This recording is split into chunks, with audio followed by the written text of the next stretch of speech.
श्री स्वामी समर्थ. नमस्कार मंडळी. आज दुसरी माळ.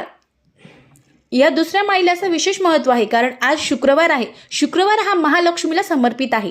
अशी मान्यता आहे की आपण जर संध्याकाळी जे सेवा आहे ही जर केली तर आपल्या घरामध्ये माता लक्ष्मी अखंड वास करत असते. आणि असंच आता सध्या घटस्थापना झालेली आहे आणि आपण जी सेवा करतो दुर्गा सप्तशतीचं पठण किंवा अखंड दिवा याची जी सेवा करतो त्यामुळे आपली जी दुर्गा देवी आहे तिचं अस्तित्व आपल्या घरामध्ये काही अंशी असतं. असंच आपण जर आज हा संध्याकाळी उपाय केला तर माता लक्ष्मी आपल्या घरामध्ये अखंड राहत असते. तुमची जी ही इच्छा असती ती पूर्ण होते आणि घरामध्ये धन धान्य वृद्धी होत असते. तो उपाय कोणता आपण ते जाणून घेऊ. आपल्याला संध्याकाळी देवाजवळ बसायचं आहे. त्यानंतर आपल्याला शुद्ध गाईच्या गावरान तुपाचा दिवा लावायचा आहे. दिवा लावल्यानंतर आपल्याला 11 वेळेस श्री महालक्ष्मी अष्टकम म्हणायचं आहे. काही नाही, 5-10 मिनिटात तुमचं होणार आहे. पण ही सेवा अतिउच्च कोटीची आहे. ही जर तुम्ही केली तर तुमच्या घरामध्ये अखंड लक्ष्मी वास करणार आहे. सर्वांनी निश्चित सेवा करावी. श्री स्वामी समर्थ. धन्यवाद.